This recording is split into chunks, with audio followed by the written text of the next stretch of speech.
Hello, and welcome back to History for Sleep. When most people imagine Tudor England, they picture something grand. Henry VIII at a banquet table, groaning under roasted swans, courtiers in velvet and gold, plotting in the shadow of a throne, Anne Boleyn walking toward a scaffold.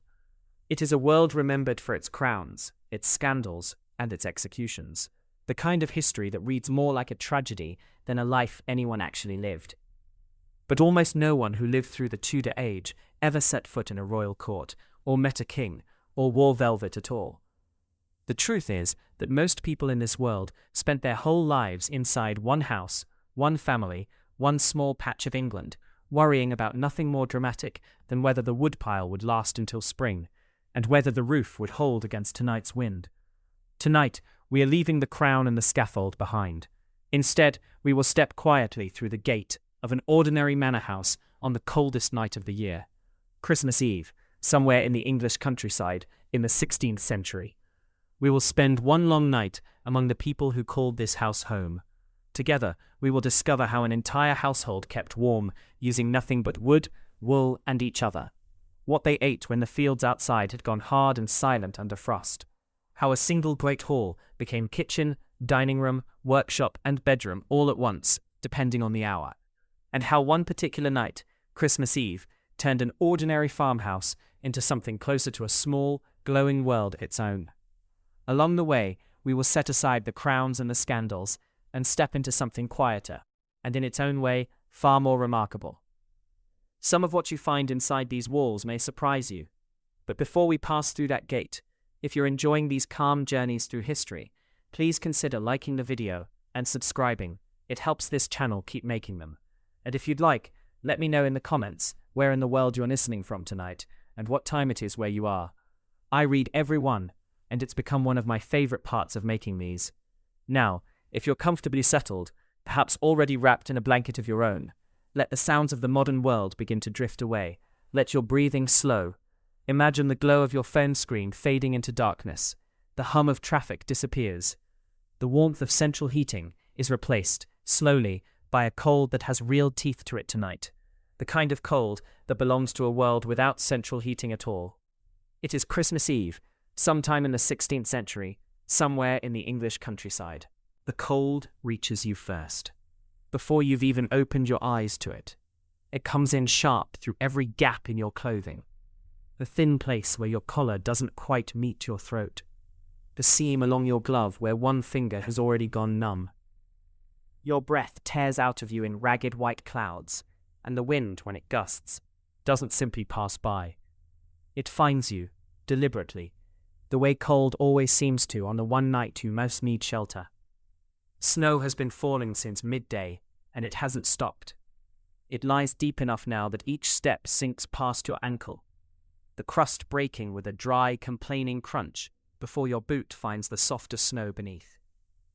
The lane you're following, a rutted farm track in summer, now nothing but a pale, featureless gap between two black hedgerows, has long since lost any clear edge. More than once already tonight, you've had to stop, turn slowly, and search for the darker shape of the hedgeline before you could be sure you were still on the path at all. Above you, the sky has closed over completely, a low, bruised grey that swallowed the last of the daylight an hour ago, and hasn't offered so much as a single star since. Somewhere out past the hedgerow, a fox screams once, high and sudden, and you feel your whole body go still before you remember what it was. The sound doesn't repeat. The wind fills the silence instead, moving low across the fields with a sound like something breathing. Your fingers, even balled inside your gloves, have stopped answering properly. You flex them, deliberately, the way you might test whether a hand still belongs to you at all. It does for now, but you have been walking for the better part of 2 hours since the last farm you passed, and you are beginning honestly to wonder how much further you can go before the cold stops being simply uncomfortable and starts being something more dangerous than that. And then ahead, through the driving snow, you see it. Not a light exactly, not yet, but a break in the darkness. A shape, low and long, darker than the sky behind it, with a scattering of small orange points glowing faintly along its length. Windows, Firelight. You quicken your pace despite the ache in your legs, half stumbling now through drifts that pull at your boots with every stride, until the shape ahead resolves itself properly into a house, not a castle, not a grand hall, but a solid, sprawling, timber-framed manor, its steep roof already carrying a thick blanket of snow, its black beams standing out sharp against pale plaster walls in the last of the failing light. Smoke rises from not one chimney but two, thick and steady, torn sideways by the wind the moment it clears the rooftop. A low wall, more snowdrift than stone at this point, marks the edge of the manor's yard. A wooden gate, half buried, stands slightly ajar, as though someone passed through it recently and didn't linger to close it properly against a night like this one. You push through, snow sliding cold and sudden down inside one boot, and cross the last stretch of yard toward a heavy oak door set beneath a low, snow-capped porch. You knock, your knuckles nearly too numb to feel the wood beneath them. For a moment, nothing. Only the wind and the muffled, distant sound of something. Music, you think, though you can't be certain, coming from somewhere deep inside the house. Then footsteps, quick and unhurried at once, and the heavy latch lifts with a solid, metallic clunk. The door swings inward, and the cold that has owned you completely for the last 2 hours is, in a single instant, simply gone. What replaces it is not a gentle warmth. It is warmth with weight to it, a wall of heat and light and noise that seems for a moment almost too much after so many silent, frozen hours on the lane. Firelight, orange and restless, dances across a wide stone floor. Somewhere close by, a fiddle is playing, badly but cheerfully, and several voices are laughing over the top of it. The air smells of wood smoke, roasting meat, spiced wine, and something green and resinous, holly and pine, brought in from the hedgerows and hung along the beams above your head. A woman stands in the doorway before you, her sleeves pushed back, her face flushed from the fire behind her, a look of open, unhesitating welcome already on her face before you've said a single word. Come in, you'll catch your death standing there, she says, already reaching to pull you properly through the door, already calling back over her shoulder for someone to bring a chair nearer the hearth. This is no palace. It will not appear in any history of kings, and yet standing dazed in its doorway, snow melting in dark patches down your frozen cloak, you understand immediately why every soul inside it looks so entirely unbothered by the storm raging outside its walls. Tonight, that warm, firelit world is about to become yours. The wind picks up again before you've gone much further. And this time, it doesn't simply gust and pass. It settles into something steadier and considerably crueler, driving fine, hard snow directly into your face until you're forced to turn your head sideways just to keep walking at all. One hand raised uselessly against a wind that finds its way past your fingers, regardless.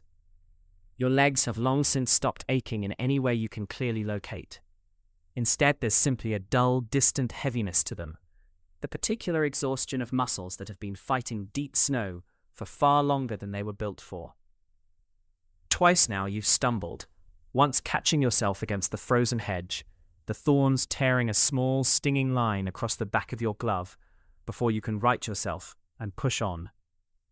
The fox's scream, when it comes, seems to arrive from everywhere at once, high and sudden and startlingly close, and you stop dead in the middle of the lane, heart hammering, before your mind catches up to what it actually was. It doesn't repeat, but your pulse takes considerably longer to settle than the sound itself did, and for several more strides you find yourself walking a little faster than before, unwilling to examine too closely why. You try, without much success, to remember exactly how long ago the last farmhouse was. An hour, certainly, perhaps closer to 2. Long enough in this cold that the question has stopped being merely academic. Your fingers, when you flex them again inside your gloves, respond more slowly than they did even a short while ago, a fact you note with the particular detached alarm of someone too tired and too cold to properly panic about it yet. The storm shows no sign of easing. If anything, the wind's low, steady moan has begun rising, every so often, into something sharper. A sound you find yourself, despite everything, comparing uneasily to a voice, before shaking the thought away as exactly the kind of nonsense a half-frozen mind starts producing when it's been alone too long in the dark. It's just precisely at the point where you've begun, seriously, to wonder whether you ought to simply stop, hunch down against the lee side of the hedge, and wait out the worst of it rather than risk losing the lane entirely, that you first catch sight, through the driving snow, of something that isn't simply darkness. A light. Small, distant, and entirely blessedly real. You don't allow yourself to fully believe it at first, half certain your own exhausted eyes are inventing exactly the thing you most need to see. But it doesn't waver and doesn't vanish, and a few labored strides later, a second light joins it, unmistakably real this time, worn and orange and utterly unlike anything the cold, indifferent moon could have produced, while legs find a speed you didn't think they still had left in them. The woman who pulled you through the door, Marjorie, you will learn, wife to the manor's master, steers you further into the house before you've properly caught your breath, past a short, dim passage hung with holly and ivy, toward the source of all that firelight, music, and noise. The great hall opens up before you all at once, and for a moment you simply stop, letting your eyes adjust to a room larger and brighter than anything you expected from the modest, snow-heaped exterior you left behind. A fire roars at the far end, built high in a stone hearth wide enough that a grown man could stand upright inside it. And tonight, it very nearly is, fed by a single enormous log that must have taken 2 men to carry in. Firelight climbs the timber-framed walls, catching on garlands of holly and ivy, strung along every beam, on the dark gleam of polished wood, on the faces of perhaps a dozen people gathered around trestle tables pushed back against the walls to clear space for dancing. A fiddle player, an older man with a face already pink from wine and effort, saws away at a lively tune near the hearth, tapping 1 foot in time. 2 younger men and a girl of about 16 are attempting something between a dance and a game, laughing more than they're succeeding, while an older woman near the fire claps the rhythm and calls out corrections no one is quite following. The master of the house rises from a heavy carved chair near the hearth as you're brought in. A broad-shouldered man in his 40s, a thick woolen doublet over his shirt, his beard neatly trimmed, his face carrying the easy, slightly weathered confidence of a man who has managed this land and this household through a good many winters already. This is Edmund, and he crosses the room to greet you himself, rather than sending a servant to do it, clasping your still-cold hand in both of his own warm ones. "You've picked a foul night for the road," he says, not unkindly, more the way you might state an obvious fact to someone who clearly already knows it better than you do. "Sit yourself by the fire before you say another word. Marjorie, something warm for our guest before he freezes solid where he stands." You're guided to a low stool near enough to the hearth that the heat reaches you almost painfully at first. A sharp, stinging warmth against skin that has been numb for the better part of 2 hours.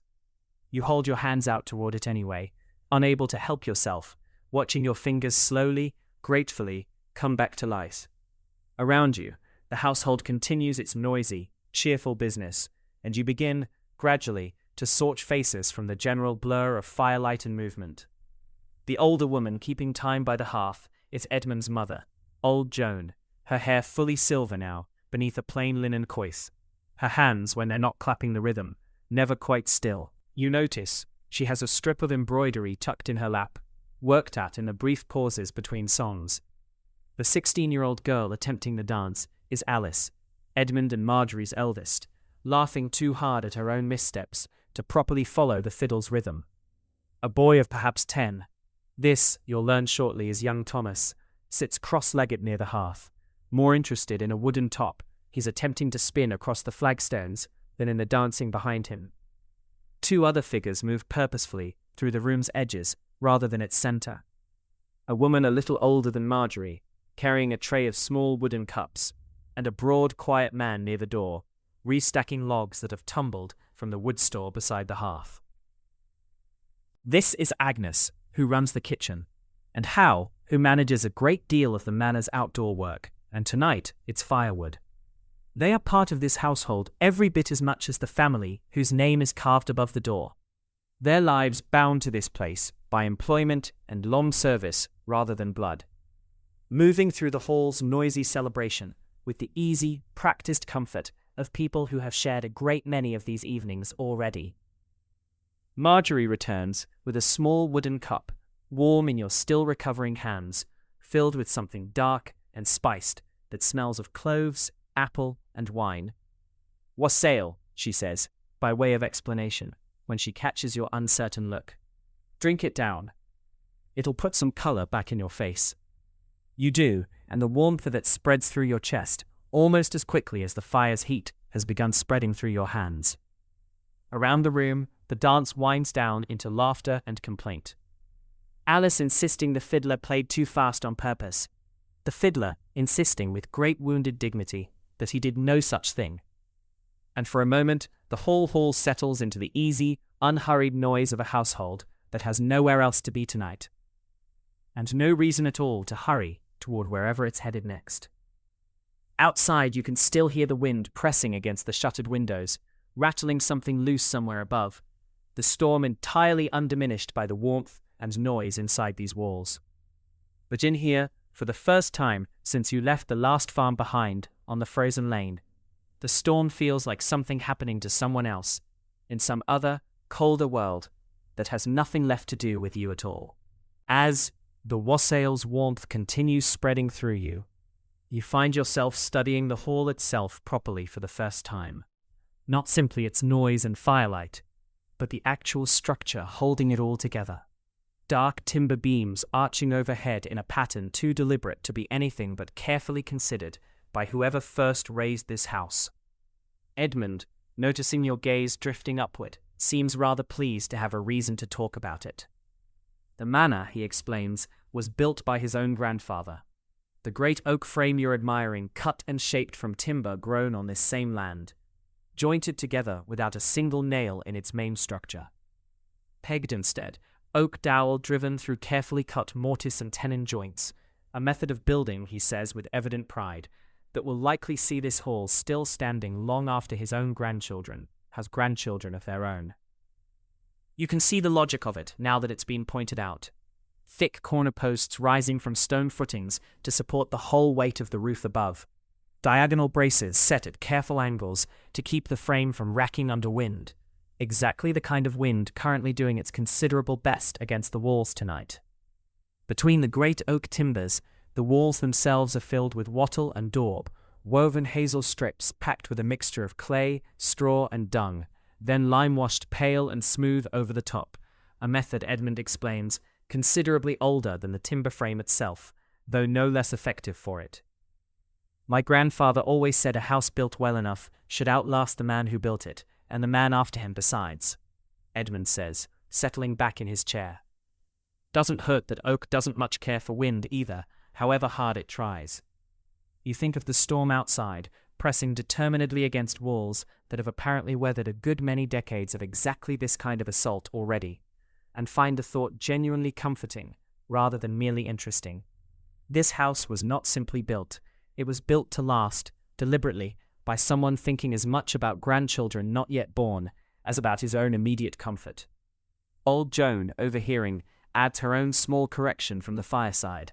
The hall you're sitting in now, she says, is in fact the oldest part of the house, predating even Edmund's grandfather by a good stretch, though which parts exactly have been rebuilt or added since is a point of some gentle, ongoing family dispute she seems entirely happy to leave unresolved for tonight. You glance up once more at the dark, smoke-blackened beams overhead, imagining, briefly, all the Christmas Eves this same timber frame has already stood faithfully through, long before tonight's storm, and likely a good many still to come after it, and find yourself feeling, for reasons you can't entirely explain, rather grateful to be sheltering, however briefly, beneath something built with quite so much patient, deliberate care. As the dancing settles, and the wassail cup makes its way back around to you, you find yourself watching Agnes and Hal a little longer than the rest of the room, curious about two figures who move through the household's noisy celebration with such easy, practiced familiarity, and yet seem to belong to it in a slightly different way than Edmund's own family does.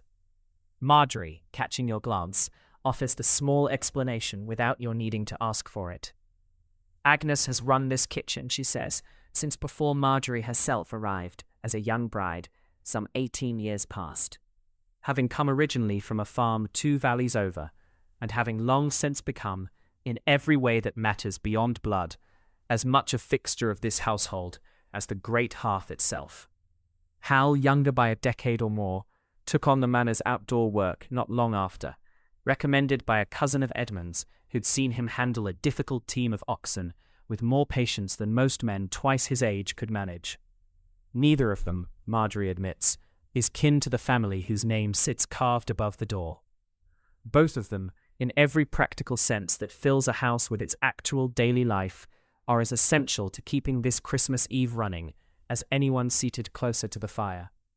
It's Agnes's steady hand that turns a larder full of salted stores into the feast still waiting to be properly served tomorrow. It's Hal's quiet vigilance that keeps the Yule Log burning through whatever the night storm decides to throw at it.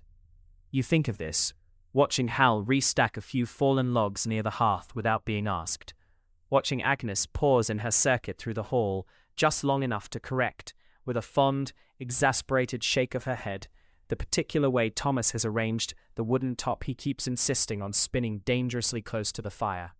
Whatever formal distinctions this household's world might draw between family and staff on paper, the actual warmth filling this hall tonight, you're beginning to understand, was built by all of them together, each contributing whatever particular steadiness or skill the evening required of them, with no obvious line separating one contribution's importance from another's.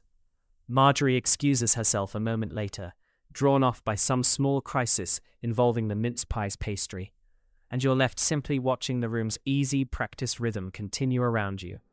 Old Joan's needle moving steadily through her embroidery, Hal's quiet check of the fire, Agnes's brisk circuit toward the kitchen and back again, each small, familiar motion part of the same larger, unhurried dance that has clearly been keeping this household's Christmas Eve running smoothly for a good many years already, long before tonight's storm ever thought to test it.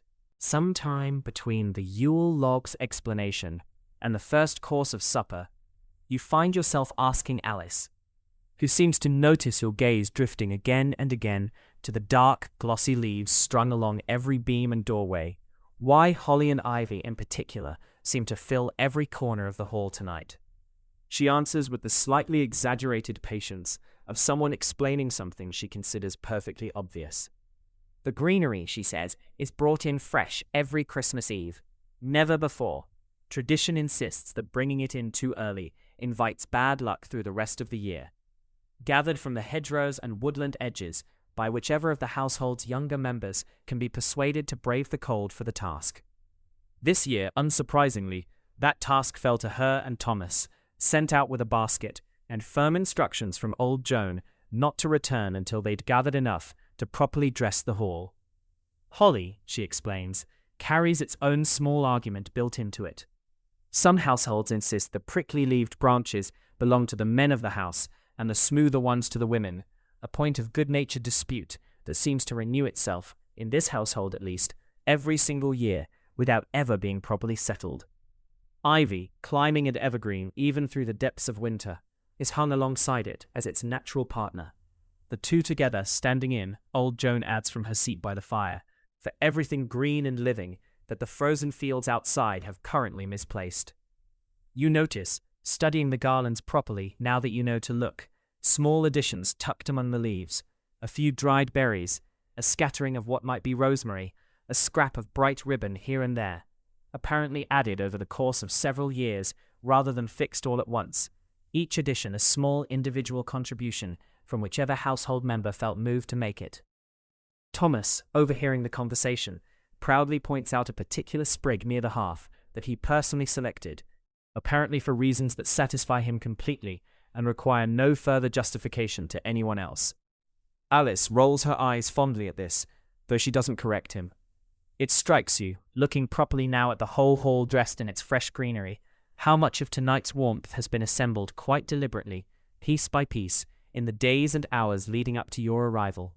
The log gathered and dragged in, the greenery cut and hung, the extra loaf set aside, the wassail spiced and warmed well in advance. None of the evening's comfort, you're beginning to understand, arrived here by accident. It was built, carefully, the same way any household anywhere prepares for a night it considers worth doing properly. Alice returns to her conversation with Nicholas about the evening's next dance. For a moment, simply admiring the small forest of holly and ivy strung above your head, glowing faintly green and gold in the firelight. A whole hedgerow's worth of the year's stubborn evergreen life brought inside to keep the household company through winter's darkest, coldest night. As the wassail cup warms you further, old Joan beckons you closer to the hearth with a small, insistent wave, apparently unwilling to let a guest sit through Christmas Eve without understanding exactly what he's looking at. "That log," she says, nodding toward the great burning trunk dominating the hearth, "came in on Hal's shoulders this very afternoon, and if we've done our work right, it won't go out again until Twelfth Night has come and gone." You look at it properly for the first time. Not simply a large log, you realize, but the base of an entire small tree, its bark still rough in places, far too large to have been split down for ordinary burning. This is the Yule Log, and Joan explains its keeping with the brisk, slightly proud manner of someone reciting a family tradition she has overseen every year for longer than she'd probably care to admit. It was cut from the manor's own woodland days ago, chosen carefully, never bought, never borrowed. A log gathered by the household's own hands carries better luck into the new year than one that changed hands for coin. It was dragged in on Christmas Eve itself, lit, tradition insists, using a fragment saved back from last year's log, so that the fire never truly goes cold from one Christmas to the next. One year's flame passed directly into the next, like an inheritance, and once lit, it must be tended carefully enough to keep some part of it smouldering through each of the 12 days ahead. Bad luck, Joan says, with the flat certainty of someone who has never personally tested the alternative, follows a household careless enough to let it go out early. Every log we tend, she adds, catching your glance toward the fire, half amused by your evident fascination, earns its place a little more than the ones we burn on an ordinary Tuesday in February. This one's meant to last, so we mind it. You watch as Hal, having finished restacking the smaller logs waiting their turn, kneels briefly beside the great burning trunk and adjusts something at its base with an iron poker. Not urgently, simply the same small habitual check you noticed, if you'd been paying closer attention, repeated at intervals all evening by whoever happens to be passing nearest the hearth. No one is formally assigned to tend this fire. Everyone, in some quiet, unspoken way, seems to consider it partly their responsibility. Young Thomas abandons his wooden top long enough to point out, with the particular seriousness of a child reciting a fact he finds genuinely important, that his own great-grandfather planted the very tree this year's log was cut from, decades before Thomas himself existed at all. Whether this is entirely accurate seems, to the adults exchanging small amused glances around him, somewhat beside the point. The story has clearly been told to him exactly this way more than once, and he has clearly decided it is worth repeating to anyone new who arrives at the hearth. It strikes you, listening, how much of this evening's warmth is bound up in exactly this kind of small, deliberate ceremony. The Yule log is not simply firewood. It is a promise, renewed every year, that the household's warmth and luck will carry forward from one Christmas into the next, tended carefully enough by enough different hands that no single person bears the whole weight of keeping it alive. Marjorie, passing behind you with another tray, catches the tail end of Thomas's story and offers, quietly, her own addition. That the ash swept from this very hearth, once the 12 days have finally ended and the log is allowed to burn down at last, will be scattered across the fields come planting season, considered lucky for the year's crop. Nothing about tonight's fire, it seems, is meant to end simply with itself. Even its ashes have a future purpose already decided for them. You find your gaze drawn back to the fire itself, taller, fiercer, more deliberately fed than any ordinary evening blaze, and understand, a little more clearly now, why this particular room, on this particular night, feels less like an ordinary household settling in for supper, and more like the entire manor, gathered quite deliberately around the one flame it has decided this year, as every year before it, is worth protecting, above all others. The dancing gives way, gradually, to the more pressing business of supper, as Agnes and a young kitchen girl begin carrying dishes through from somewhere beyond the hall, setting them along the long trestle table, now pulled back into the room's center. Christmas Eve, you learn, is not yet the great feast. That honor belongs to tomorrow, and the days following it, when the fasting many households still observe through Advent will finally, properly break. Tonight's supper is simpler, though no less warm for it. A rich pottage arrives first, thick with barley, onions, and dried peas, a good honest smell of long-simmered broth rising from the pot as Agnes ladles it into wooden bowls. Alongside it, a joint of salted bacon, sliced thin, and a wheel of hard cheese that Edmund cuts into with obvious relish. Bread, dark rye, rather than the finer white loaf that will appear tomorrow, is torn and passed hand to hand around the table, still faintly warm from Agnes's oven. Simple fare tonight, Marjorie says, settling beside you, but you'll want your strength for tomorrow all the same. Wait until you see what comes out of that kitchen once the fast's properly broken. Thomas, seated across from you, is already more interested in a small dish of spiced pears set near the center of the table than in his own bowl of pottage, an interest old Joan notices and redirects with a single raised eyebrow that requires no words at all to be perfectly understood. He returns to his spoon with the exaggerated patience of a child who knows exactly how this particular negotiation always ends. The wassail cup makes its way around the table again, refilled from a large jug Hal keeps warming near the hearth's edge. Spiced wine, warmed with cloves, cinnamon, and roasted apple, strong enough that even a small cup leaves a pleasant glowing warmth behind it. Alice, still slightly out of breath from the earlier dancing, teases the fiddler.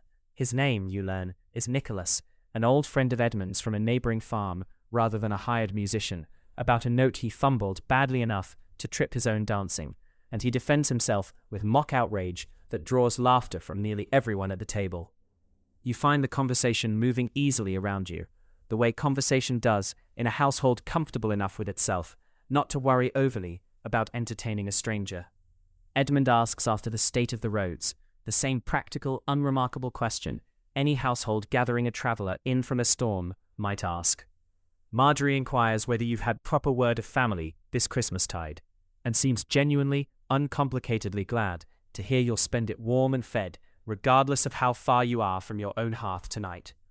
Between courses, old Joan tells, with evident relish, the story of a Christmas Eve, some 20 years past, when a snowstorm very like tonight's stranded no fewer than 3 separate travellers at this same table, all on the same night, all strangers to one another, until they found themselves, quite by accident, sharing the same fire and the same pottage.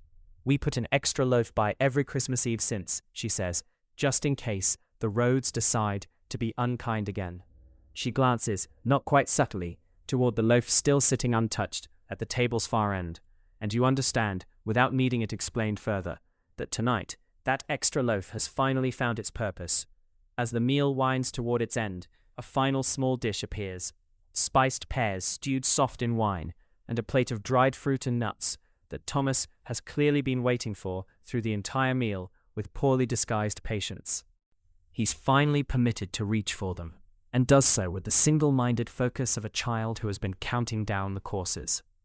Outside, the wind continues its long argument with the shuttered windows, occasionally loud enough to draw a brief, unconcerned glance from someone at the table before conversation resumes exactly where it left off. The storm, you're beginning to understand, is simply weather here tonight, worth acknowledging, never worth interrupting supper over. You lean back at last, warm, fed, and pleasantly heavy with wassail, watching the fire climb steadily around the great Yule Log, listening to Nicholas tune his fiddle for another round of music, and feel, for the first time since the cold lane swallowed you whole 2 hours ago, entirely, comfortably safe. Between the wassail's first round and the pottage's arrival, Marjorie offers, almost as an afterthought, to show you the kitchen itself, apparently amused by how openly you've been craning your neck each time Agnes passes through the doorway carrying something new. The kitchen is a different world from the hall's firelit noise. Smaller, hotter, filled with a controlled chaos entirely its own. A great fire burns here too, though put to harder use than the hall's ceremonial Yule Log, its flames licking up around a spit, where the Christmas beef has already begun its long, slow turn, tended by the kitchen girl with a patience that suggests she's done this exact task every Christmas Eve of her working life. Agnes moves between 3 tasks at once, stirring a pot of pottage with one hand while checking a tray of spiced wafers with the other, calling out an instruction to the kitchen girl without so much as glancing up from either task. Strings of dried herbs hang from the beams overhead, alongside bunches of onions and a few last hardy apples saved back from autumn's harvest. A large stone crock near the hearth holds the household's store of flour. Another beside it, salted meat packed carefully in layers. Nothing here suggests scarcity exactly, but everything suggests careful, deliberate rationing, a kitchen that knows precisely how far its stores need to stretch before spring, and manages them accordingly, even on a night as generous as this one. Agnes, catching sight of you properly for the first time, offers a brief, flour-dusted nod before returning her full attention to the pottage, clearly unwilling to let conversation's slower schedule she's kept, you gather, from Marjorie's fond aside, for a good many years now, without serious complaint. She could run this whole manor blindfolded, Marjorie says, and some nights, with the racket coming out of that hall, I half think she does. You watch for a few more minutes as the kitchen's controlled chaos continues around you. The spit turned another careful notch, a fresh log added beneath the pottage pot, the mince pie's pastry checked and pronounced, apparently not quite ready yet. Before Marjorie, catching the pottage's readiness in some signal you entirely missed, ushers you back toward the hall to let supper properly begin. It occurs to you, walking back toward the noise and firelight of the great hall, that everything you're about to eat tonight, and everything still waiting to be served come Christmas morning, depends entirely on this smaller, quieter, considerably hotter room, and on Agnes's own steady, unhurried command of it. One more piece of the evening's warmth that no one in the hall beyond will likely think to properly thank her for, though every dish that reaches that table tonight will carry her work in it all the same. Off the kitchen's busy heat, Agnes shows you briefly, through to a small, cool larder built against the house's north wall, its single narrow window shuttered tight against both cold and vermin alike. It is here, she explains, with the same brisk efficiency she brings to everything else tonight, that the household's whole winter's provisioning is kept, carefully managed to last from harvest through to whenever spring finally, properly arrives. Sides of bacon and salted ham hang from hooks along the ceiling beams, smoked slowly through autumn over the same kind of fire that now burns in the great hall. Sacks of grain, wheat for the fine white bread, coarser rye for everyday loaves, sit stacked against the driest wall, raised on wooden slats to keep the damp from creeping up through the floor. Barrels of salted, pickled vegetables line another wall, alongside crocks of butter and a wheel or two of hard cheese not yet brought out for tonight's table. Strings of dried apples and pears hang alongside bundles of herbs gathered through the summer months, their scent, even dried, still faintly sweet against the sharper smell of the salted meat nearby. A small locked chest, tucked into one corner, holds the household's modest store of spices, cloves, cinnamon, nutmeg, the very spices warming tonight's wassail. Precious enough, Agnes mentions, that Marjorie herself keeps the only key. Nothing here was bought on credit against a good harvest that hasn't come in yet, Agnes says, running one hand along a sack of grain with evident satisfaction. Everything you'll eat tonight and tomorrow was paid for back in the summer, one way or another. That's how a household keeps its Christmas, without fear of a thin January to follow. You think, standing in the larder's cool, quiet dimness, of the great feast even now being assembled just beyond the door, and understand, more clearly than before, exactly how much careful, unglamorous planning underlies even a single generous Christmas Eve. Every sack of grain, every side of bacon, every jar of preserved fruit, representing months of decisions made back when this cold, storm-battered night was still only a distant certainty on the household's calendar, not yet the vivid, immediate reality you're currently sheltering inside of. Agnes ushers you back toward the kitchen's warmth a moment later, the pottage evidently demanding her attention again, and you follow, carrying with you a clearer sense of just how deliberately and how far in advance this whole warm, generous evening was actually built. The dishes are cleared, and the trestle table pushed back once more against the wall, and for a little while the great hall settles into the particular restless energy of a household not quite ready to let Christmas Eve slow down just yet. Nicholas strikes up something different this time, slower, more solemn than the earlier dance tune, and you recognize, after a few bars, the shape of a carol, even if the words are unfamiliar. Marjorie is the first to join him, her voice clear and unhurried, and one by one, the rest of the household follows. Edmund's deep, slightly off-key baritone rumbling in beneath the others, Alice's voice rising sweet and a little too eager above the melody, old Joan singing the words from memory without appearing to think about them at all, the way you might recite something you learned so young you can no longer remember learning it. You find yourself listening rather than joining at first, letting the unfamiliar words wash past you, until the tune itself becomes familiar enough on its second pass that you find your own voice, quietly, joining in on the parts you've caught.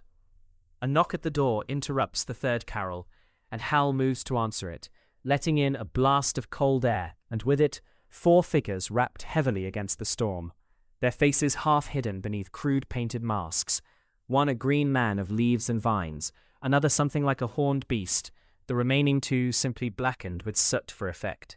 Mummers, Edmund explains to you, over the sudden delighted uproar from Thomas, wandering performers who make the rounds of local households every Christmastide, offering a rough, half-improvised little play in exchange for food, drink, and a few coins. The performance that follows is loud, chaotic, and clearly familiar enough to this household that several people call out lines before the mummers themselves manage to deliver them. A knight is slain and dramatically revived by a wandering doctor, to Thomas's evident delight. The green man delivers a garbled speech about winter's defeat that draws more laughter than reverence, and the whole thing ends in a scramble of applause, spiced ale pressed into cold hands, and the mummers ducking back out into the storm to carry their small, ridiculous drama to whichever household waits for them next down the frozen lane.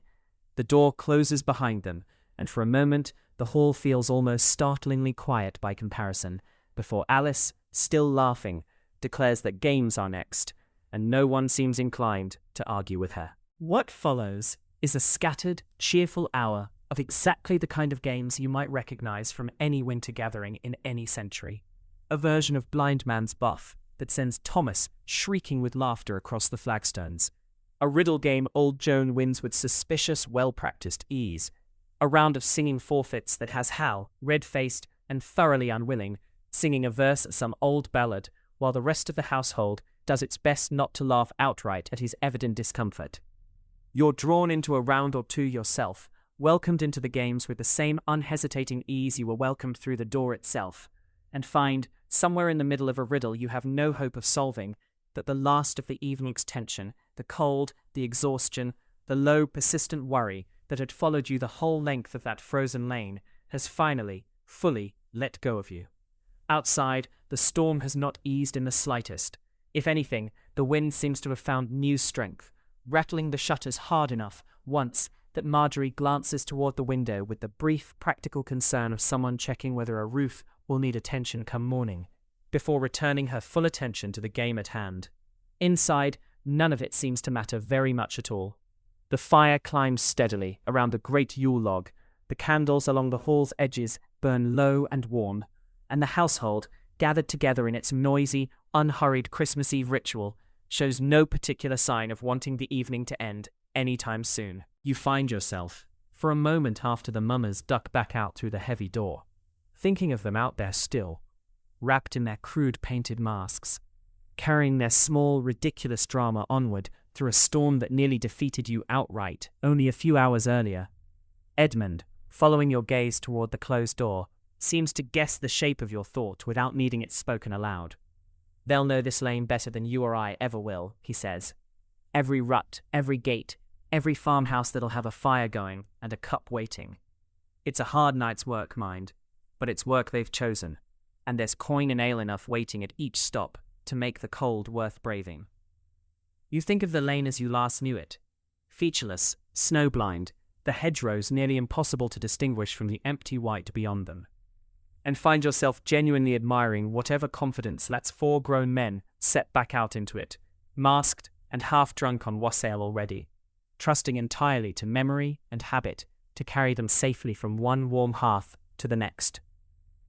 Alice adds, with the easy authority of someone who has watched this same troupe make its rounds every Christmas of her life so far, that the mummers likely won't finish their full circuit until well past midnight, working their way through every household along this stretch of the valley, before finally, gratefully, making for their own homes and their own fires at last. It occurs to you, thinking of it, that the whole frozen valley beyond this hall's walls is, tonight, considerably less isolated and considerably less dangerous than it felt to you walking through it alone. Every household along that lane is expecting the mummers eventually, has its own fire built up and waiting, its own coin or ale set aside for exactly this visit. The storm that nearly undid you was real enough, and dangerous enough, for a stranger with no fixed destination and no local knowledge of the lane's every turn. But for those who know this stretch of country as well as the mummers clearly do, it's simply this year's particular obstacle, in a tradition old enough that no storm, however fierce, seems likely to cancel it outright. You settle back by the fire, the wassail's warmth still spreading pleasantly through you, and find yourself, oddly, wishing the mummers well on the rest of their cold, cheerful circuit, picturing them now trudging on toward whichever farmhouse waits for them next, their rough little play about winter's defeat carried carefully onward, door to door, through the very heart of the storm that so nearly got the better of you. Of all the evening's games, it's the riddle contest that draws you in most completely, perhaps because it asks nothing of your unfamiliar dancing feet, only your attention, and the small, private satisfaction of guessing correctly alongside a household that clearly delights in this particular battle of wits above all its other Christmas Eve amusements. Old Joan sets herself up as the evening's chief riddler, settling back in her chair by the fire, with the exaggerated gravity of someone about to preside over a matter of real importance. A thing that flies without wings, she begins, weeps without eyes, and darkens the whole world when it moves. The hall falls into a brief, considering hush, broken almost immediately by Thomas's confident, entirely wrong guess of a bird, which draws gentle laughter rather than correction. Alice, after a moment's real thought, offers a cloud, and old Joan's satisfied nod confirms it before the words are even fully out of Alice's mouth. "You've heard that one before," Joan accuses, not entirely seriously, and Alice's guilty grin confirms it well enough.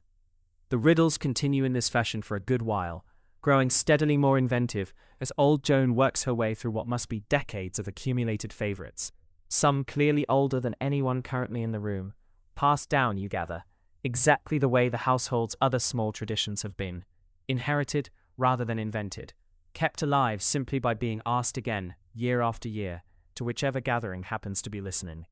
Nicholas, setting his fiddle briefly aside, offers one of his own, something involving a house with no doors or windows that nonetheless keeps its occupant perfectly warm. And after a round of increasingly wild guesses, several of them deliberately absurd, purely for the pleasure of making Thomas laugh, Marjorie finally supplies the answer, an egg, warming inside its shell. The room's collective, slightly grudging approval suggests this one, too, has made its rounds at this fireside more than a few Christmases running. You're drawn in eventually yourself, offered a riddle of your own to puzzle over, something about a thing that is broken the moment its name is spoken aloud, and find yourself genuinely stumped for a good long while, turning the words over as the household watches with the particular delighted patience of people who already know the answer and are thoroughly enjoying watching you not know it yet. It's Thomas in the end, who takes evident pride in supplying the answer himself.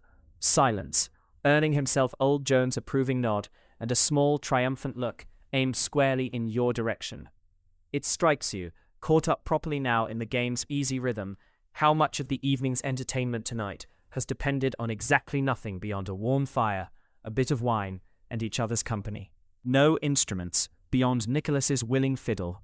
No props beyond whatever a quick, clever tongue can produce on the spot. A household that has spent an entire year working the land, tending animals, managing stores against winter's long demand, turns out to need remarkably little when the one evening finally arrives that's meant purely for its own enjoyment, beyond exactly what's already gathered here around this hearth.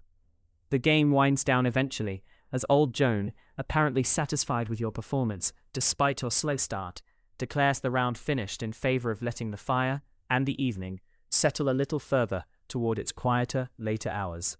Before Thomas asks for his story, you find your attention drawn, more than once through the evening, to the strip of embroidery old Joan keeps returning to whenever the games and dancing allow her hands a moment's rest.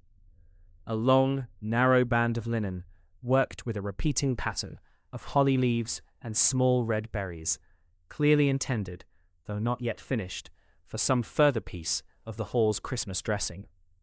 She notices your interest eventually, between one carol and the next, and holds the work out for a closer look, plainly pleased to have an audience who hasn't already seen this particular pattern a dozen times before.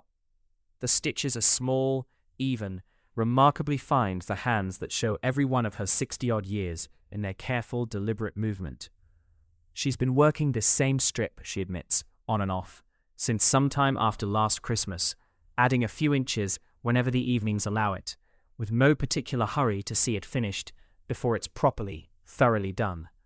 Every year I tell myself I'll have a new piece ready by the next Christmas Eve, she says, and every year I'm still working the last few inches by firelight, while everyone else is already dancing. She doesn't seem especially troubled by this. If anything, there's a kind of quiet satisfaction in the admission, as though the slow, unhurried pace of the work is rather the point of it, not a failure to keep to schedule at all. You ask, carefully, how long she's been keeping this same tradition, and she considers the question with real thought before answering. Longer, certainly, than Edmund has been master of this house, back through his father's time, and she believes a good stretch of his grandfather's besides, though she admits the exact count has grown a little uncertain across so many years of the same careful, repeated stitches. It strikes you, watching her needle move steadily through the linen, even as she talks, that this small, ongoing piece of work is its own kind of Yule Log, not burned down and renewed each year, but built up instead, slowly, one Christmas Eve's worth of careful stitching at a time. A single unbroken thread of attention, stretching back through however many years of this household's history, old Joan herself can still properly recall. She sets the work aside eventually, as Thomas's sleepy request for a story finally arrives, tucking the needle carefully into the linen's edge to mark her place until next year's fireside picks it up again. You find yourself, watching her do it, quietly hoping you might somehow learn, one day, whether this particular strip of holly and berries is ever finally declared complete, or whether it continues, as she half-jokingly suggested, exactly as unfinished, and exactly as cherished, for as many Christmas Eves as this household has left to keep. Eventually, the games wear themselves out the way they always do, energy draining slowly out of the room as the hour grows later, and the youngest members of the household begin, one by one, to lose the battle against heavy eyelids. Thomas has abandoned his wooden top entirely now, curled instead against the leg of his father's chair, blinking slower and slower at the fire. Alice, still upright, has gone quiet in the particular way of someone who is far more tired than she's willing to admit outright. It is Thomas, half asleep already, who asks, in a small, drowsy voice, for a story. The same request, you gather from the easy, well-worn way old Joan settles back to answer it, made most Christmas Eves in this household, in nearly the same words, for as long as anyone here can remember. Which one tonight, she asks, though her hands have already stilled in her lap, her embroidery set gently aside. The one about the star, Thomas mumbles, eyes already closing, and the shepherds who got lost. Old Joan's face softens, the particular expression of someone about to tell a story they could recite in their sleep, and find they don't mind at all. She begins, her voice low, unhurried, pitched exactly for a half-asleep child, and a room already leaning toward quiet. A simple telling of the old shepherd's story, wrapped, as it always seems to be in this household's retelling, in a little more homespun detail than any formal telling would allow. The shepherds are cold. The night is long. They very nearly miss the light entirely, distracted by an argument about whose turn it is to watch the flock, before one of them, the youngest, happens to glance up at exactly the right moment. It strikes you, listening, how naturally this fits alongside everything else you've witnessed tonight. The Yule log tended by whoever happens to pass nearest it, the extra loaf set aside just in case, the mummer's rough little play about winter's defeat. Christmas Eve in this house is not one single tradition, observed formally at one appointed hour. It is a whole evening's accumulation of small, repeated rituals, each one a little different in shape, all of them somehow pointing toward the same idea: light returning, after the year's longest darkness, to people who have been waiting patiently for it. Old Joan's story winds toward its familiar ending, the shepherds finding their way at last, guided by the very light they nearly missed, and by the time she reaches the last line, Thomas is fully, soundly asleep against his father's chair, one small hand still loosely curled where it had been gesturing moments before, at some point in the story only he found particularly important. Marjorie rises quietly to lift him, careful not to wake him fully, and Alice, catching her mother's eye, seems to take this as her own cue. Stifling a yawn, she's clearly been fighting for the better part of an hour. You find your own eyes growing heavy as well, the accumulated weight of the frozen lane, the fire's steady warmth, the wassail, and the evening's long, comfortable noise, all finally beginning to catch up with you at once. Edmund notices, and offers, without making anything of it, to show you to a chamber where you might properly rest. Plenty of room, he assures you, and no traveller leaves this house on Christmas Eve to find his own bed in a snowdrift, not while there's a spare chamber and a warm blanket still going begging.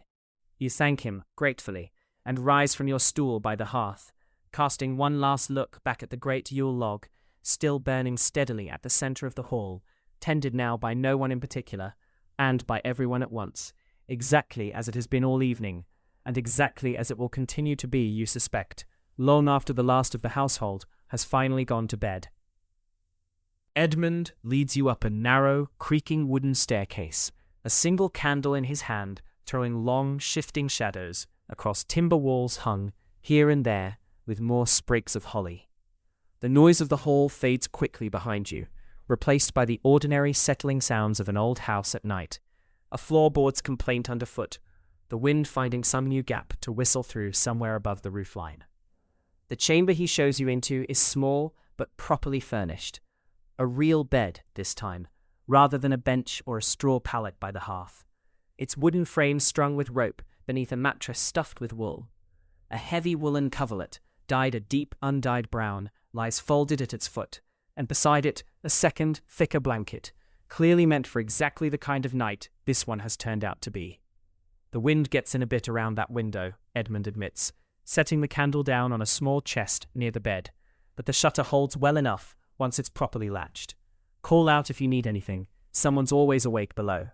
He leaves you the candle and withdraws, and you hear his footsteps recede back down the staircase, back toward the hall's warmth and the last of the evening's quiet conversation. Alone, you take a moment to properly latch the shutter Edmund mentioned, feeling the wind push back against your hand as you do. A last brief reminder of the storm still raging entirely undiminished beyond these walls. Once secured, the room settles into something closer to true stillness, broken only by the candle's small, steady flame and the faint, muffled sound of the wind, now safely on the other side of good, thick timber. You draw back the coverlet and find, tucked beneath it, a warming pan's recent work still lingering in the sheets, a faint, pleasant heat that Agnes or one of the kitchen girls must have prepared while you were still down at supper, a small, thoughtful kindness you hadn't even known to hope for. You climb in gratefully, pulling both blankets up around your shoulders, the rope-strung frame giving gently beneath your weight. The candle burns low on the chest beside you, its flame throwing soft, moving shadows across the low, timbered ceiling. You watch it for a while, listening to the house settle fully into its own late-night rhythm. A door somewhere below, a last murmur of voices, and then, gradually, quiet.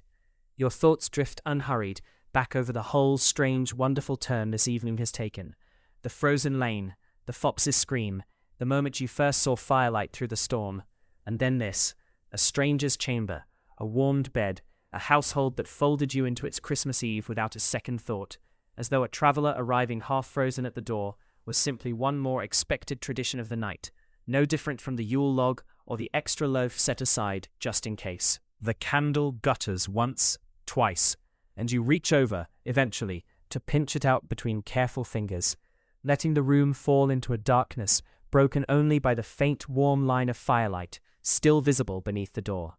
The great hall's hearth, you suspect, still burning steadily below, the Yule log doing exactly the quiet, patient work it was carried in to do.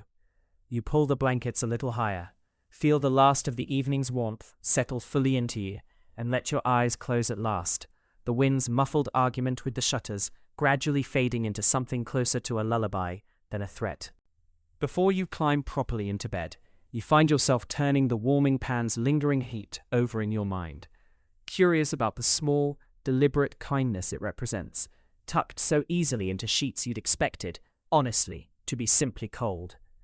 The pan itself you'd glimpsed briefly on your way up the stairs, hanging near the kitchen hearth, a long-handled copper vessel with a hinged lid, filled, you gather, with hot coals or embers taken from the fire, then run quickly between the sheets to chase off the worst of a chamber's evening chill before a guest or family member climbs in for the night. A small, unremarkable tool, and yet, feeling its last traces of warmth still lingering faintly against your legs, you find yourself genuinely moved by the thought behind it. Someone, likely the kitchen girl, sparing a few minutes from an already busy evening to make sure a stranger's borrowed bed wouldn't greet him with the same cold that chased him the length of the lane. It occurs to you that this whole household seems built from exactly this kind of small, anticipatory care, the extra loaf set aside before any traveller arrived to need it, the Yule log gathered days in advance, the larder stocked back in summer against a January that hadn't yet come. The warming pan is simply the smallest, most private version of the same instinct, extended all the way down to a single stranger's single night's rest. You settle further into the bed's fading warmth, pulling both blankets snug around your shoulders, and find the small comfort of it settling something in your chest that the whole evening's noise and firelight hadn't quite managed to reach.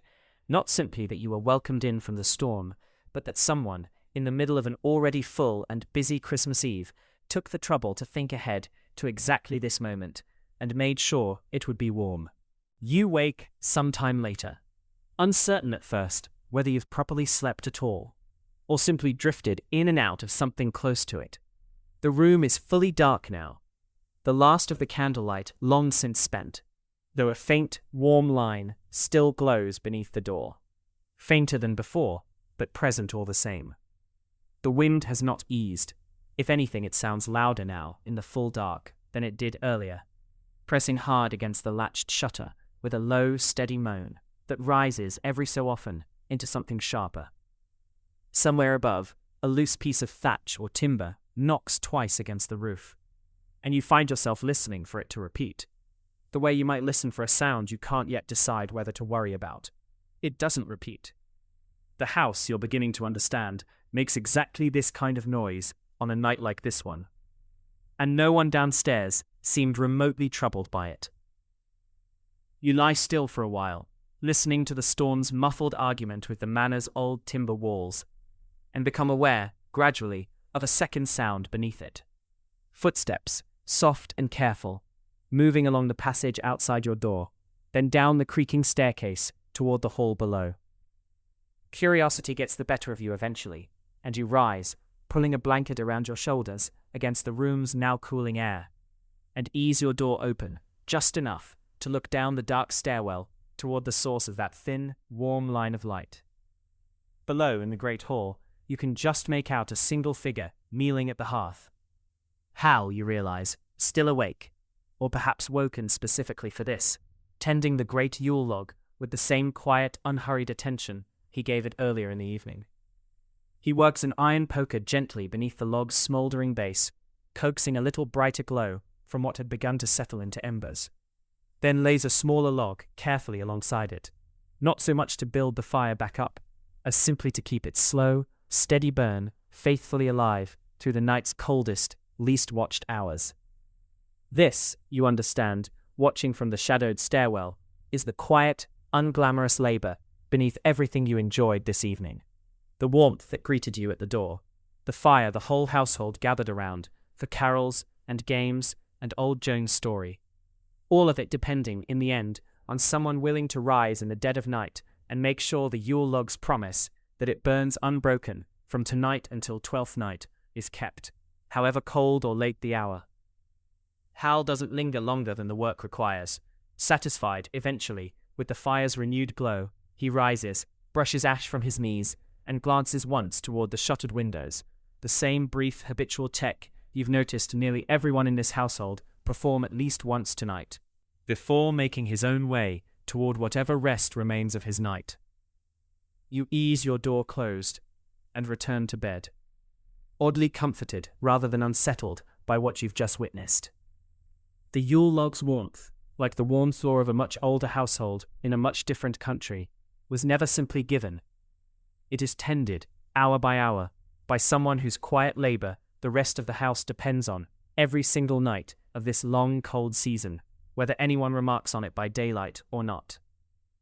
You settle back beneath your blankets, listening to the wind's slowly softening argument with the shutter, and feel sleep begin to reclaim you properly this time, the way it does when a body finally fully trusts that someone else is keeping watch so that it doesn't have to. Somewhere in that same deep night waking, watching Hal tend the Yule log from the shadowed stairwell, you recall something old Joan mentioned earlier, almost in passing, between one carol and the next, that on this one night of the year, and this night alone, the animals in the barn are said to find their voices at the stroke of midnight, and speak, briefly, in plain human speech, though no one still living in this household, she'd admitted with a small, self-aware laugh, has ever actually managed to stay awake long enough to hear it for themselves. My own grandmother swore an uncle of hers heard it once, she'd said, though she also swore he'd had rather too much wassail that same evening, so I'll let you weigh the story for yourself. You think of it again now, lying back in your borrowed bed, listening to the wind's slow retreat beyond the shutter, and find yourself oddly tempted to creep back down and out to the barn just to test the old belief properly. You don't, of course. The cold beyond these walls has taught you enough respect for one night already, but the thought lingers pleasantly all the same, the way half-believed stories often do in the particular, suggestible hours just before sleep properly claims a person. It occurs to you that this small piece of folklore fits neatly alongside everything else this household treats with the same quiet, half-serious reverence tonight. The Yule log's unbroken burn, the luck bound up in gathering the greenery on the right day and no earlier, the extra loaf kept back against exactly the kind of stranded traveller you turned out to be. None of it, taken individually, asks to be fully believed. Taken together, it forms something closer to a whole shared language this household speaks to itself every Christmas Eve. One more thread binding this one particular night to every other Christmas Eve that came before it, stretching back, you suspect, further than even old Joan's own memory can properly follow. Somewhere out past your shuttered window, in the dark, snow-heaped barn, the animals are very likely doing nothing more remarkable than they do on any other winter night, shifting their weight, breathing slow and warm in the straw, entirely unaware of whatever significance a half-asleep household above them has chosen to grant this particular midnight. And yet you find, drifting back towards sleep, that you rather hope in some small, foolish corner of your mind that the old story is true after all, if only for the pleasant, private comfort of imagining it. Sleep does not fully reclaim you at once. For a while you lie in the darkness, listening to the storm's slow, gradual softening beyond the shutter. Your thoughts drifting the unhurried way thoughts drift in the deep hours of an unfamiliar night. You find yourself thinking of old Joan's story. Still lingering faintly in your mind. The shepherds, cold and half distracted, nearly missing the one light they've been waiting all their lives to see. It occurs to you that this whole household, in its own small way, seems to spend the entire year quietly waiting for tonight. The Yule log cut and dragged in days in advance, the extra loaf set aside, the wassail spiced and warmed, none of it improvised, all of it prepared, carefully, in the expectation that tonight, of all nights, deserved to be met properly, whatever the weather outside decided to do about it. You think, too, of the mummers, already gone back out into the storm hours ago, carrying their rough little play from household to household down the frozen lane. Somewhere out there, right now, in this same relentless wind, another family is watching the same green man deliver the same garbled speech about winter's defeat. Another child laughing at the same dramatic sword fight Thomas found so delightful. The thought is oddly comforting, that this one house's warmth is not, in fact, an island entirely alone in the storm, but one link in a whole chain of firelit halls scattered across the frozen countryside tonight, each one keeping its own version of exactly this same watch. A sound draws your attention back to the present, not from within the house this time, but faintly, from somewhere out past the shuttered window, carried strangely clear on a brief lull in the wind. Bells, you think at first, though it takes a moment to place them properly. A distant church, several fields away perhaps, ringing for a midnight service that some hardier souls, in weather far worse than sensible, have apparently decided to brave. The sound doesn't last long, swallowed quickly again by the returning wind, but you find yourself listening for it a while after it's gone, the way you might listen for a half-remembered tune. You wonder, lying here, what old Joan might tell you of Christmas Eves further back than this one. Decades of them, by now, layered one over another in her memory. This year's storm, joining some earlier storm, this year's stranded traveller, joining whichever strangers found their way to this same hearth in whichever year she was telling Thomas about at supper. History, you think, rarely preserves such things properly. It remembers a king's Christmas, recorded by some careful clerk for reasons of state. It does not trouble itself to remember an ordinary household's 40th or 50th Yule Log, tended faithfully by whoever happened to be awake at the right hour. In a year no clerk anywhere thought worth writing down. And yet, you think, turning over beneath your blankets, that unremembered accumulation, one ordinary Christmas Eve stacked upon another, for as many years as this house has stood, is very likely the truer, larger story. Not any single dramatic night, but the whole long habit of gathering, and tending the fire, and telling the same stories, and setting aside the same extra loaf, year after year, regardless of whether anyone beyond these walls would ever think to write any of it down. The wind continues its slow argument with the shutter, quieter now than before, more a murmur than a complaint. Somewhere below, you imagine, the great Yule log continues its own patient burn, exactly as it was carried in to do, exactly as it will continue doing long after you've returned, come morning, to whatever ordinary, unremarkable Tuesday waits for you back out on the thawing lane. Your own eyes grow heavy again at last, the night's accumulated warmth finally outweighing its lingering noise, and sleep, when it returns this time, arrives fully, without further interruption, carrying you the rest of the way through Christmas Eve's long, dark heart, toward whatever morning waits quietly on the other side of it. Later still, you surface from sleep a second time, pulled up out of it by a sudden, sharp gust that rattles the shutter hard enough to make you sit up before you're properly awake. For a moment, in the full dark, you can't quite place where you are. The unfamiliar shape of the ceiling, the smell of wood smoke clinging to the blankets, the strange, muffled quality of a house you've only known for a handful of hours. Then memory returns, all at once, and you lie back down, listening. The storm has found new energy, it seems, in this deepest, coldest stretch of the night. Wind driving hard enough against the shutter that you can hear, faintly, individual grains of snow ticking against the wood like fine gravel thrown by an invisible hand. Somewhere below, you think you hear a door, the hall's outer door perhaps, checked and resecured by whoever's turn it is tonight to make sure the storm hasn't found its way past any loose latch. You think, lying there, of the household downstairs, Hal, most likely, still awake or newly roused, tending the Yule log through exactly this kind of renewed assault, making certain the fire that has already carried the whole household's Christmas Eve doesn't falter now, in these final, hardest hours before whatever calm the morning might eventually bring. You think, too, of the manor's animals, tucked into their own warm, straw-packed corner of the barn, weathering this same renewed storm with nothing more than each other's body heat, and Hal's earlier care to see them through it. And further still, out past the boundary hedge, of other households scattered down the frozen lane, each one, you imagine, keeping its own version of exactly this same watch tonight. Another Yule log, another half-asleep child, another quiet, unglamorous act of someone rising in the coldest hour to make sure the fire holds. The gust passes eventually, the wind settling back into its steadier, more familiar moan rather than that sharper, more urgent howl. You find yourself relaxing along with it, the tension easing back out of your shoulders as the storm's fiercest edge recedes once more beyond the shutter. Sleep reclaims you again before you've quite finished the thought.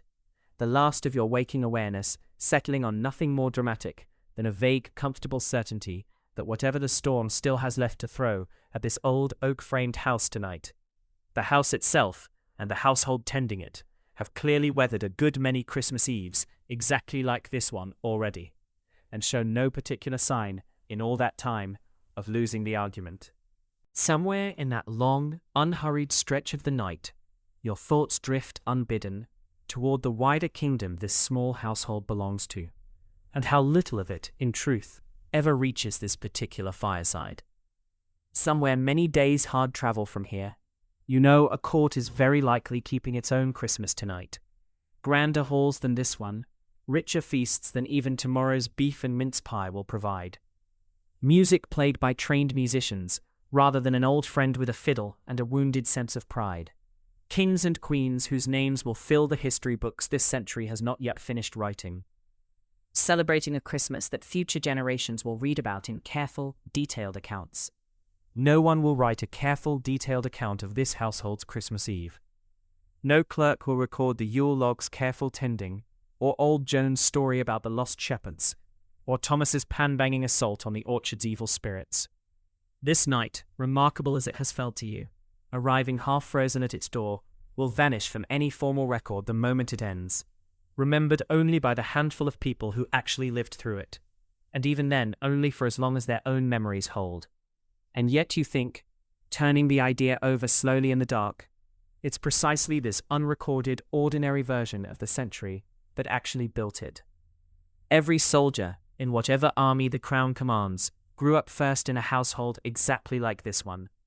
Every harvest that feeds a court's grand feast was grown first in fields exactly like the one surrounding this manor. The great remembered history of kings and courts rests entirely on a much larger, much quieter history of ordinary households keeping their own small fires alive through their own long winters, year after year, without any expectation that anyone beyond their own walls would ever think to notice. You find the thought settling over you gently, rather than heavily. Not a complaint about history's unfairness exactly, but a kind of quiet gratitude for having been allowed, however briefly, to witness the version of this century that no portrait gallery will ever properly display. A queen's Christmas might be remembered for 500 years. This household's Christmas will likely be remembered, at most, for another generation or two, passed down the way old Joan's own story was passed down to her. And yet lying here, warm and safe in a stranger's borrowed bed, while a storm rages harmlessly beyond good, thick oak walls, you find yourself entirely unconvinced that the Queen's Christmas was, in any way that actually matters, the better one to have lived through. The wind continues its slow, softening argument with the shutter. Somewhere below, the Yule Log burns on, exactly as promised. And you drift at last, fully back towards sleep, carrying with you the small, private certainty that whatever history eventually chooses to remember about this particular century, tonight in this particular house, was very much worth living through regardless. Morning arrives quietly, the way it tends to after a storm has finally spent the worst of its fury overnight. You wake to a pale, cold light seeping in around the edges of the shutter, and for a moment lie still, listening. No wind now, or none worth the name. Only a deep, complete silence that feels almost strange after a night spent so thoroughly wrapped in noise. You rise and ease the shutter open, and the world outside has been entirely remade. Snow lies deep and untouched across the manor's yard, smoothing every rough edge into soft, rounded drifts, catching the low, pale gold of a sun only just beginning to clear the distant tree line.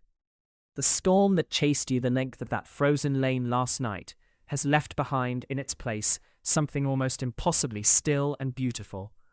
Every hedgerow, every fence post, every bare branch traced in a fine, glittering rime of frost. Smoke rises from the manor's chimneys below, thick and steady, and you can already smell, drifting up even through the closed shutter, something rich and promising from the kitchen. The fast properly broken at last, the great feast Marjorie promised you, finally, actually underway. You dress quickly and make your way down the narrow staircase, following both the smell and the rising murmur of voices back toward the great hall. The scene that greets you is warm chaos in the best possible sense. Agnes and her kitchen girl move briskly between hall and kitchen, carrying dishes that make last night's supper look modest by comparison. A joint of beef, roasted through the night, its aroma alone enough to draw Thomas from wherever he'd been playing. A rich mince pie still steaming from the oven, fresh white bread this time, rather than yesterday's dark rye. The Yule log still burns at the hearth center, exactly as promised, its flames climbing high and bright now in the morning light, evidently fed faithfully through every hour of the night by whoever's turn it was to rise and check it. Edmund greets you with the same broad, easy welcome as the night before, apparently entirely unbothered by having been woken at some point to help see the household safely through the storm's last hours. "Merry Christmas to you," he says, clasping your hand again. "You'll join us for the feast before the roads pull you away again, I hope." Old Joan is already settled near the fire, embroidery once more in her lap, though this morning she seems more inclined to watch the room's happy commotion than to work at it. Alice and Thomas are both fully, cheerfully awake now, Thomas already recounting, to anyone who'll listen, some elaborate dream involving the green-masked mummer from the night before, apparently now recast as a heroic figure in whatever story Thomas's sleeping mind constructed around him. You settle onto your stool from the night before, the same one you first collapsed into, half frozen, only hours ago, and find it's already begun to feel less like a stranger's borrowed seat, and more like a place properly, if briefly, your own. Outside, beyond the newly cleared path, Hal has already begun cutting through the yard's deep snow. The distant church bells you half heard in the night ring out again, clearer now, carrying across the still morning air to summon whatever hardier households are minded to brave the cold for a Christmas morning service. Here, in the warm, crowded hall, no one seems in any particular hurry to answer that call just yet. There is a feast to properly begin first, and a household gathered whole and well around its faithfully tended fire, in no rush at all to let this particular morning end. Before heading down to the smell of breakfast, you linger a while longer at the window, watching the countryside settle into its first full morning since the storm finally spent itself. The transformation is almost complete. Every hedgerow that gave you such trouble last night now stands clearly, gently defined, a soft white line against the pale gold light beginning to climb over the distant tree line. Smoke rises not just from this manor's chimneys, you notice now, but from several others scattered across the wider valley. Thin and steady against the still, frozen air. Other households, other fires, all of them, you imagine, waking to the same relief you're feeling now, the same quiet astonishment at how completely a single night storm can remake an entire landscape. A robin lands on the sill just outside your window, puffed up thick against the cold, tilting its head with brief, businesslike curiosity before continuing on its way. Somewhere below, you hear the crunch of fresh footsteps in snow. Hal, most likely, already out clearing paths before most of the household has properly stirred, his breath rising in visible clouds with each measured, unhurried stride. The silence itself feels almost strange after a night spent so thoroughly wrapped in the storm's noise. No wind now, or none worth remarking on. No creaking timber, no rattling shutters.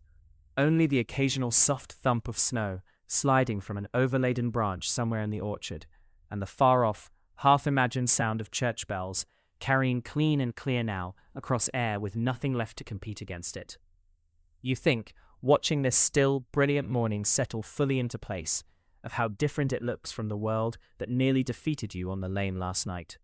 The same hedgerows, the same fields, the same distant tree line, transformed entirely by nothing more than the storm's passing and the sun's slow climb. It occurs to you that this is, in its own quiet way, exactly the promise old Joan's shepherd's story was built around, that the longest, darkest night eventually, always, gives way to a morning like this one, however impossible that seemed, somewhere in the storm's coldest, most uncertain hour. Behind you, the smell of roasting beef finally pulls your attention properly back toward the stairs, and you leave the window and the quiet frost-bright morning beyond it, to go find whatever remains of Christmas Day waiting for you below. Before the feast is fully underway, you follow Hal out across the newly cleared path toward the manor's barn. Curious, after last night's half-believed story, to see the animals for yourself in the plain, unremarkable light of Christmas morning.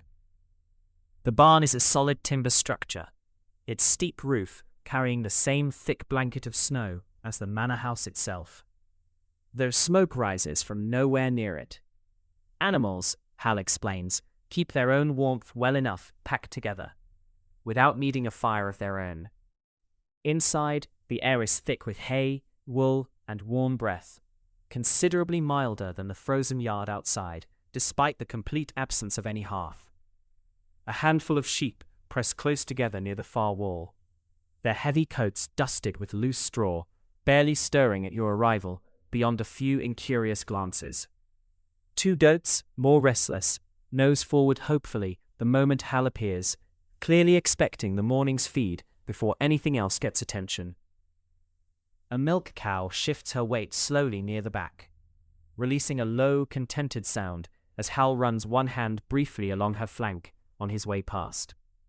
"No talking this morning, I'm afraid," Hal says, with the dry, good-humored delivery of a man who has clearly heard old Joan's midnight story a fair few times himself.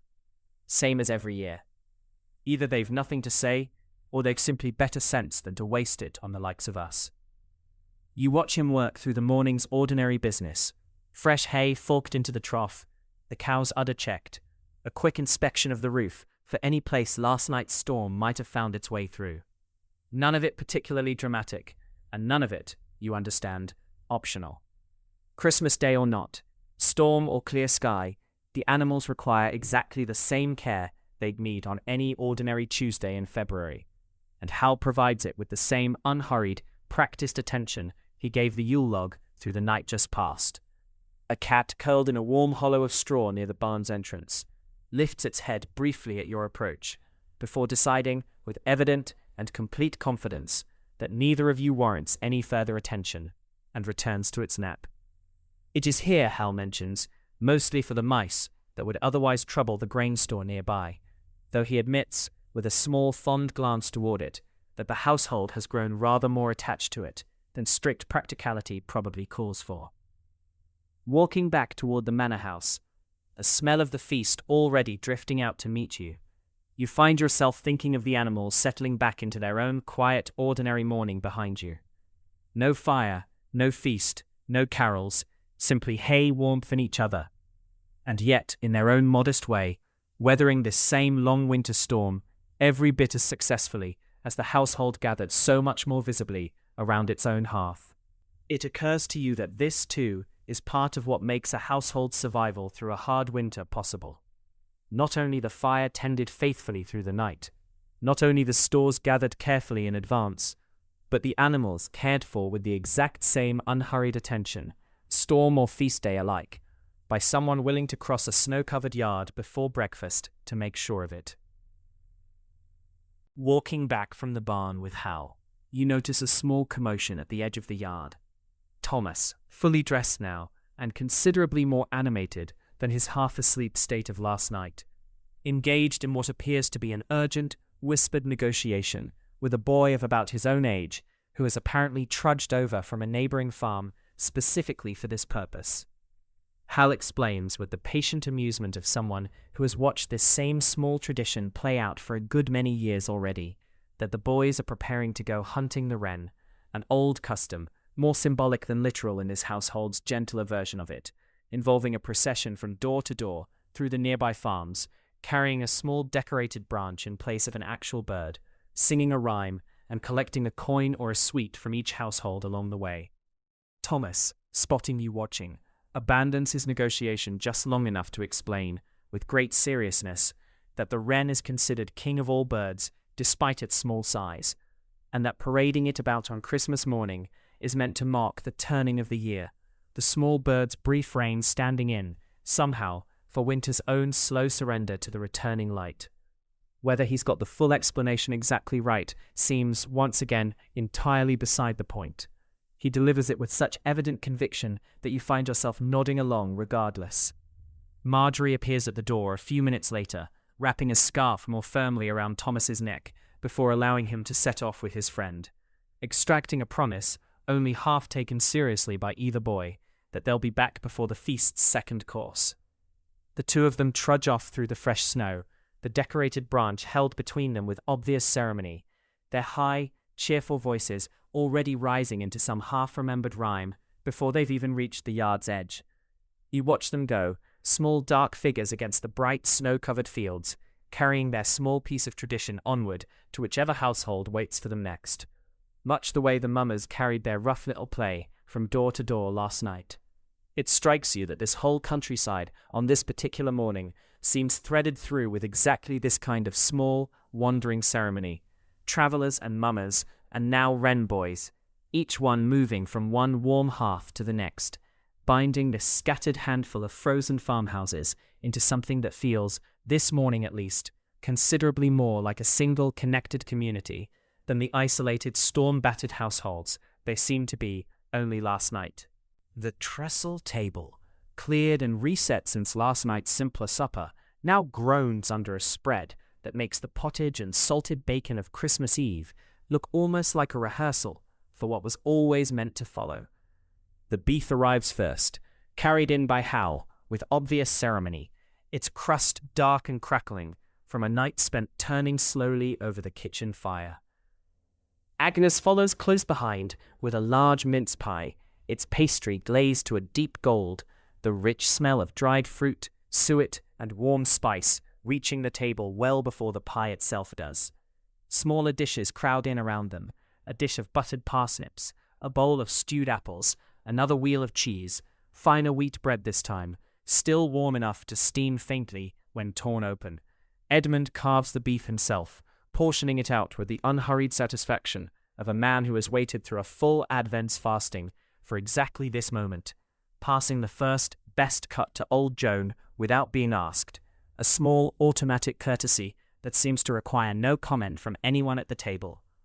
Thomas, seated beside you now rather than across, is visibly torn between the mince pie and the beef, eventually solving the dilemma by requesting a modest portion of both at once, a request Marjorie grants with the resigned amusement of a mother who has clearly given up fighting this particular battle, on Christmas Day specifically. The wassail bowl makes another slow circuit of the table, joined this morning by a jug of spiced ale for those who prefer it, and conversation rises easily around you, Alice recounting, with theatrical exaggeration, her own poor performance in last night's dancing, Nicholas the fiddler, still present this morning, defending his tempo once again with the same wounded dignity as the night before, old Joan recalling, between bites, some other Christmas feast from years past that seems to blur pleasantly in her telling with several others very much like it. You find yourself asked gently about your own journey once more, where the roads will carry you next once the last of the snow has settled enough for safe walking. Edmund offers, without much ceremony, that you're welcome to stay through the feast's full course before setting out again, and perhaps, if the weather holds against you, through another night besides. It is the same easy, unhesitating hospitality that pulled you in from the storm in the first place, extended now not out of urgent necessity, but simply because it seems, in this household, the obviously correct way to treat a guest at Christmas, whatever the weather happens to be doing outside. As the meal winds gradually toward its close, Agnes brings out one final dish, a modest plate of spiced wafers, the kitchen's last small flourish for the morning, and Thomas, predictably, claims first rights to it, before anyone else at the table has properly noticed it's arrived. You lean back at last, thoroughly warm, thoroughly fed, the fire climbing steadily behind you around a Yule log that has now burned, faithfully, through an entire storm-battered night without once going out. Outside, the cleared path Hal cut earlier already shows fresh tracks. Someone, braver or more devout than the rest of the household, has evidently decided to brave the cold after all and answer those distant church bells properly. Inside, no one else seems in any particular hurry to follow. The feast, the fire, and the household gathered easily around both show every sign of continuing exactly as they are for a good while longer yet. Partway through the feast, the distant church bells ring out again, close enough this time, in the still, snow-muffled morning air. Their conversation at the table pauses briefly to listen. Edmund glances toward the window with the same easy, unhurried respect he's shown every other tradition tonight, though he makes no move to rise. "We'll walk over for the evening service once the roads have settled a bit more," he says, mostly to you, though the words seem equally meant for the table at large. No sense dragging the little ones out through drifts this deep for the morning one. Whatever the vicar might think of our timing. Old Joan adds, between bites, that she remembers a Christmas some years back when the whole household made it exactly halfway to church before the snow turned them back entirely, and the vicar himself, hearing of it after, rode out on his own sturdy pony to hold a small informal service right here in this very hall instead. Pottage and prayer book side by side on the same table. Whether the story has grown a little in the retelling over the years, as old Joan's stories generally seem to, no one at the table appears inclined to question it too closely. A knock at the door partway through this story turns out to be a neighbor's boy, sent over with a small parcel and a message of season's greetings from a farm further down the valley.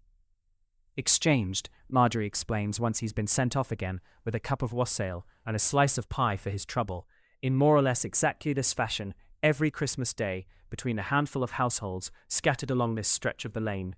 Small gifts, small courtesies, passed back and forth across fields that will, come summer, see considerably less friendly traffic once the harder work of the growing season resumes.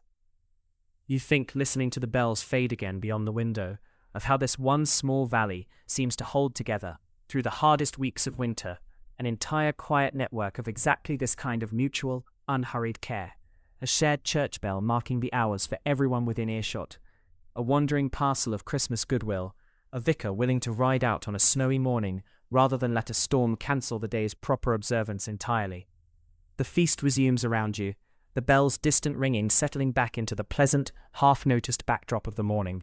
One more thread, quiet and constant, holding this whole scattered, snow-locked valley together on its longest, most carefully celebrated day of the year.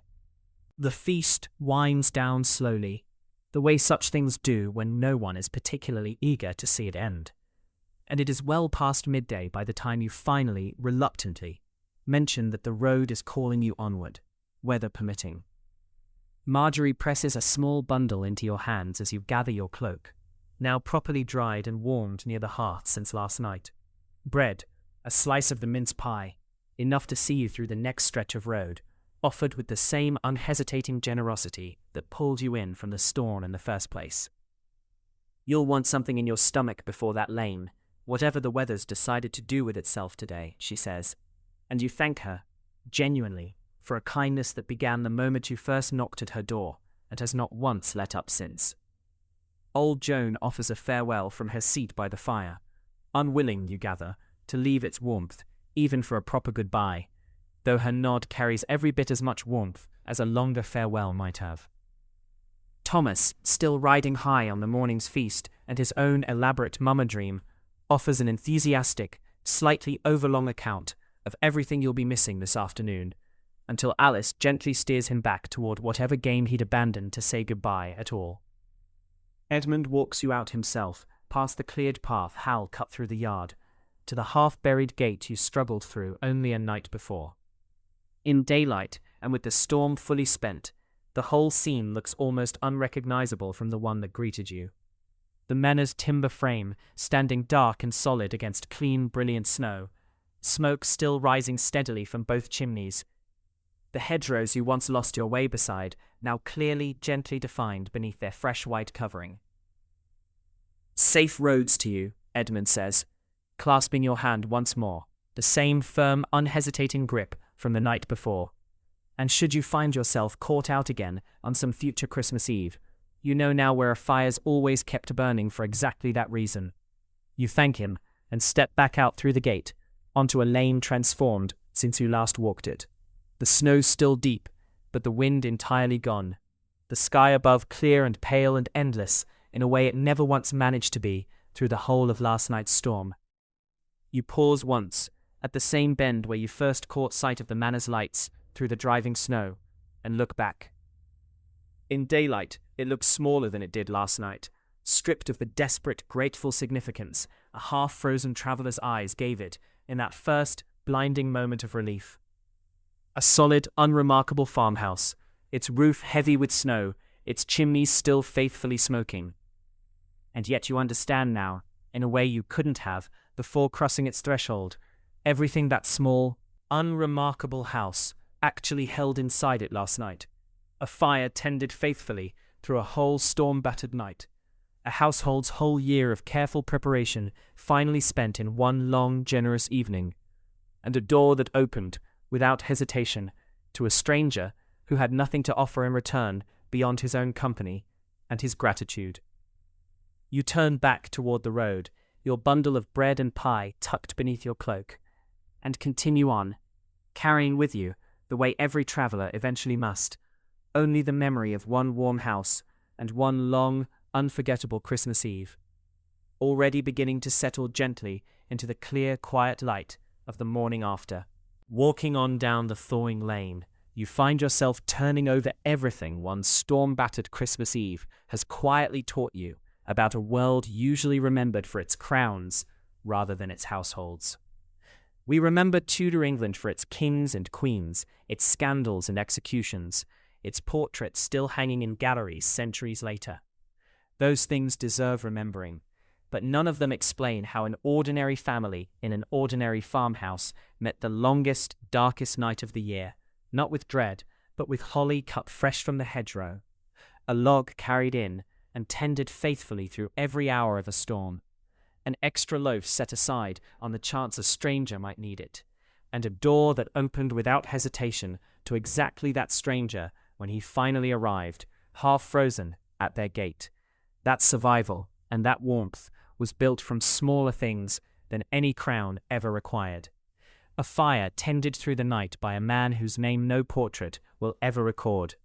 A grandmother's story about lost shepherds, told so many times its exact origin no longer matters. A kitchen managed calmly through hours of quiet, unglamorous work so that a feast could arrive at the table, looking effortless the next morning. None of it extraordinary, taken piece by piece. Taken together, repeated in farmhouse after farmhouse across the whole cold length of the English countryside on this same night. It was the extraordinary thing itself, an entire, largely unrecorded world, quietly keeping its own light burning through winter's longest dark. If you enjoyed spending this Christmas Eve inside a warm Tudor manor, consider leaving a like and subscribing if you haven't already, so more calm history like this can keep finding its way to your evenings. And if you're already comfortably drifting off, let me know, in the comments, where in the world you're falling asleep tonight, and what hour it is where you are. I read every one, and it means more than you might expect.